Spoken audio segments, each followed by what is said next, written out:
What is up, everyone? Welcome back to my YouTube channel. Today we'll be reacting to Sergio Perez is not to blame for Red Bull's downfall. Now, one of you has recently requested this video. It has obviously come out now that Perez has been dropped from Red Bull for next season and they're replacing him with Liam Lawson. I don't know how to feel about that decision, but that's for another video to talk about. And they've then filled his, because he was driving for RB, they filled that seat with an F2 driver, which, I mean, I have been watching Formula 2 this season. I don't know how to feel about that decision either. I feel a bit bad for Yuki at the end of the day, but again, that's just a whole other video to get into. But today's video is on Perez is not to blame for Red Bull's downfall. I'm quite interested to see what this channel is going to say about this, actually, because I don't know, from the outside point of view, when you watch the races and you keep watching Perez spin out, you're like, oh my god, get somebody else in the seat. But it'll be interesting to see a different perspective on this. So I'm just going to shut up and we'll get straight into it. Sergio Perez is out of Red Bull, and although it's being dressed up as an amicable split to keep a sense of respect between the two sides, in reality Checo has been dropped by Red Bull despite having signed a contract extension earlier in the season. Yeah. We all knew that this was coming sooner or later because even by the summer break, Horner, Marco and Red Bull were already having crisis meetings to discuss his future. And I have watched F1 for long enough to know that once those sorts of conversations are publicly happening at management level, the driver's days are numbered. Yeah. The bottom line is that Checo this season has cost the team at least second place in the Constructors, which financially is a loss of well over $10 million. That's insane. Now, it's important to mention that by dropping Perez, the team will also most likely lose out on a sizable amount of sponsorship money, which also came with Checo, which is estimated to be over $30 million. Oh, that's the contract crazy. That was given to Checo was supposed to last until the end of 2026, but we know now that it was basically just a facade. Even Horner admitted during the season that it was designed to give Checo more confidence because it would stop the constant speculation about his future, which only adds more pressure.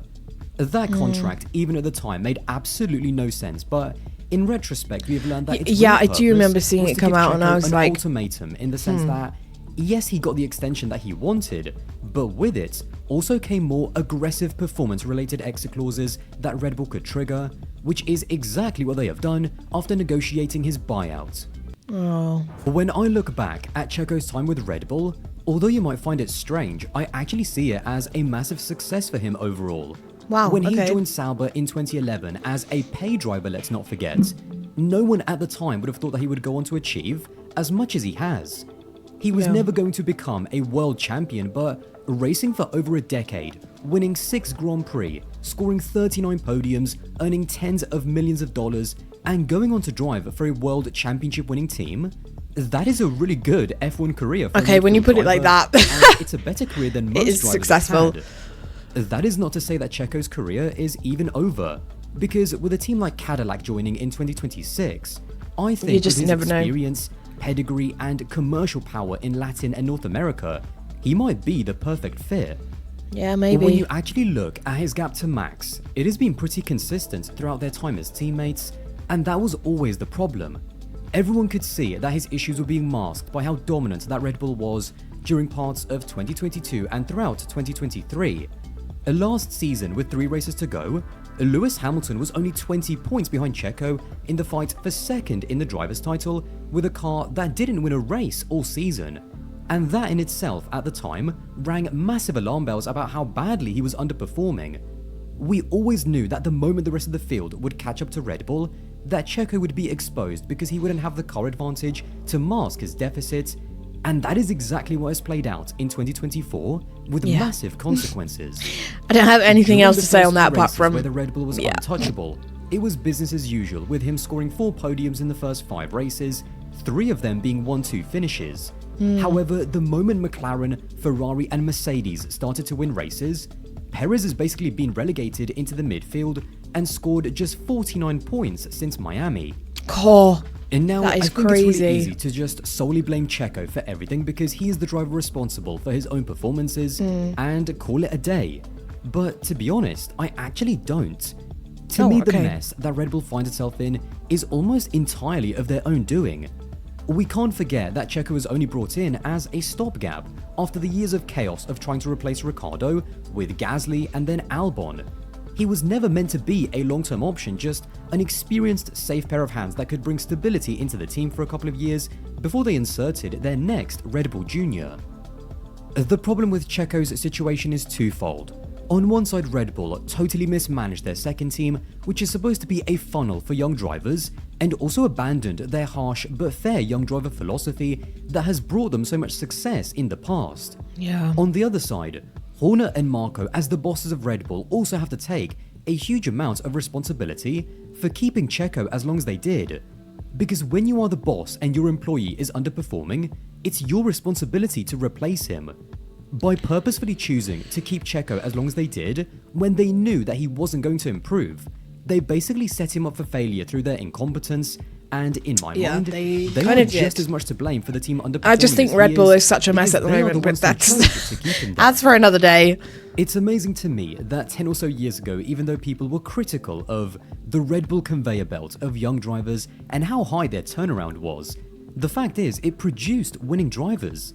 They had Vettel, Ricciardo, Verstappen, Gasly, and even if not all of these drivers went on to become champions for Red Bull, they all went on to have some level of success. Yeah. In recent years, they've all but abandoned giving young drivers opportunities that they were famous for doing, and instead they started either taking punts on drivers outside of their program, like with Nick De Vries, or going back to older drivers that just didn't fit the Red Bull model, like Ricciardo. I'm gonna cry.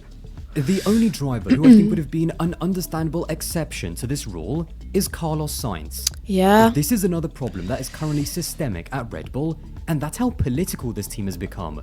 As we saw at the start of the year between Horner, Max, Jos, Marco, the tyre owners, and the Austrian side as well, there are so many factions and so much politics that gets in the way of basic decisions. Sainz to Red Bull should have been almost an automatic decision, because when you have a driver as good as Carlos Sainz on the market that you compare with Verstappen to make I don't understand why they didn't do that, and it just baffles me. Go and do that? Yeah. Had they given Sainz a 2 or 3 year deal like he wanted, it would have given the team some insurance for the future, as although Carlos is obviously not as good as Max, he is still more than good enough to be the team leader and win races and maybe even championships in his absence. Yeah. In the end, it came down to intervention from the Verstappen camp, who didn't want Sainz Jr. and Sr. in the team, and also unresolved resentment from Marco from the way in which Sainz left Red Bull for McLaren in the first place. Right. We know now that Liam Lawson will be the one to replace Perez, and it feels like Red Bull are finally doing a course correction after years of being in the wilderness. I don't know, man. Now, for those of you who have watched my videos regularly, you will know that I'm a big fan of Yuki Tsunoda, and you will also know that at no point have I ever said that I think he will get a seat at Red Bull. Yuki has done everything he needs to. He beat De Vries when Marco brought him in as the next big thing, he beat Ricciardo when Horner brought him back as the prodigal Red Bull son, and he also beat Lawson as he should have done. Yeah. The fact is, for various performance, mentality and political reasons relating to Honda, Horner and Marco made their mind up about Yuki a long time ago. I was going to say, if they were going to put him in a Red Bull, they would have done it by now.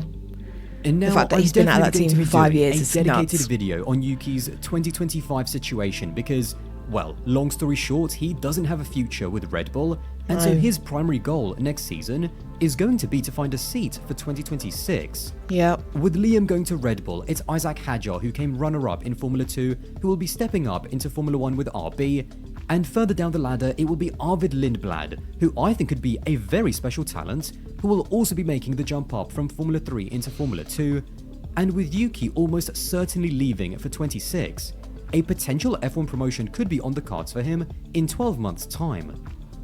All of these moves, I think, are a good thing because it's bringing Red Bull back to what they do best, which is give loads of young drivers a chance in Formula 1, and if they then swim, then great, and if they don't, then, well, I was going to say, young driver. Are we going to see a load of mid-season changes again? Lawson might end up being just as bad as Perez, Hadjar might come in and be totally crash-prone, and even Arvid Lindblad might end up disappointing in Formula 2. Yeah. The point is that when you look at the success that other teams have had this season when they have given young drivers a chance, Red Bull need to get back and stick to that philosophy, and eventually they will find their next championship caliber talent that will replace Max Verstappen. Having said all of that, when it comes to the question of are Red Bull preparing these young drivers in the best way possible to succeed, that is a whole other conversation. Liam Lawson, after making just 11 Grand Prix starts in Formula 1, will join Red Bull as the least experienced Formula 1 driver that is crazy. ever had. And now, in terms of overall racing experience, he hasn't even done a Liam full has won season in races F1 and almost he's already every single in Red championship Bull. that he's ever competed in. And although he hasn't won that many championships, Which is why I'm a bit nervous. I'm like, competed for the title, finishing second in not that I think he's going to do bad, but second in DTM the season that you're Albon going to was be racing nervous. there It's as like well, Kimi Antonelli and going to also recently Mercedes. finished third in Formula 2. Given how turbulent the performance levels of that second Red Bull has been in the hands of Checo, and given that we're expecting for next year's grid to be one of the most competitive we have ever seen, trying to come up with realistic expectations for where Liam should be compared to Max is almost impossible. Yeah. Max Verstappen can extract performance and execute weekends in that Red Bull that I don't think any other driver would be able to do. If Lawson doesn't deliver early, then it's obviously going to pile on heaps of pressure and criticism, but Red Bull are just going to have to deal with it.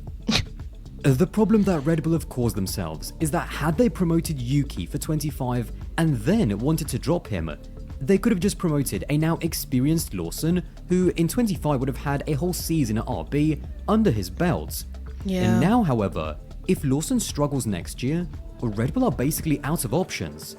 24 was a contract year where we had the likes of Hamilton, Sainz, Alonso, as well as most of the top midfield drivers all out of contract. Most of those drivers It was now an are locked into insane, 2 or 3 silly year contracts. season. And so if Lawson doesn't work out, Red Bull are going to struggle to find a replacement for him either from their own pool or outside of it. It really is a case of they made their bed and now they have to lie in it. When I think about the ground effect era, it's staggering how a team as good as Red Bull, with best in class when it comes to driver, when it comes to the operational side, when it comes to car development, can be absolutely incompetent when it comes to driver management. Yeah. And now that they don't have a dominant car, and with the uncertainty around how long Max will stay at the team, whilst Checo is by no means blameless, since Dietrich Mateschitz' death, it's Horner and Marko who are the ultimate architects of the team's downfall. They are the ones who failed to create a Verstappen succession plan. They are the ones who drove away Adrian Newey, and they are the ones who now You have to can't bear the really disagree with responsibility what he's saying and there. consequences. Oh, that is kind of crazy. There's a lot to unpack there. Having now watched that video, it does make sense. I can understand why Red Bull recruited Liam Lawson for their team, but again, like I said in the video, it makes me very nervous because he obviously hasn't had a full season in F1 yet, and we know how ruthless Red Bull can obviously be with driver changes. So are we going to expect a mid-season change again if Liam isn't performing? But then if we get a mid-season change, who are they going to swap Liam Lawson with? It's just on and on. And I feel the same about Kimi Antonelli. Like, he's only just turned 18. They skipped him from F4 straight to F2. They completely skipped F3. He's done one season in F2, and now he's in Mercedes. Like that, I get that Mercedes think that he's going to be the next Verstappen, but that is a lot of pressure for an 18-year-old to come into this top team and perform straight away. So I don't know. I think there's like 4 or 5 rookies on the grid next season, which is just absolutely mental. That's a quarter of the grid are rookies for 2025. Like, that is nuts.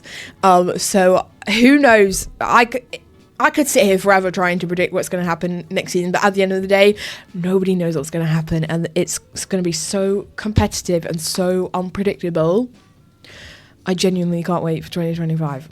But yeah, Red Bull have made their decisions now. They've booted Perez, they've put Liam Lawson in Red Bull, and they've put Isaac Hadjar in RB. So who knows how that's going to go. But that was a good video. So with that being said, if you have any other videos that you'd like me to react to, drop them in the comments. I'm working my way through everybody's suggestions at the moment. If you did want to check out any of my other socials or become a Patreon member and get early access to videos like this or top priority of your suggestions, then you can do all of that down below.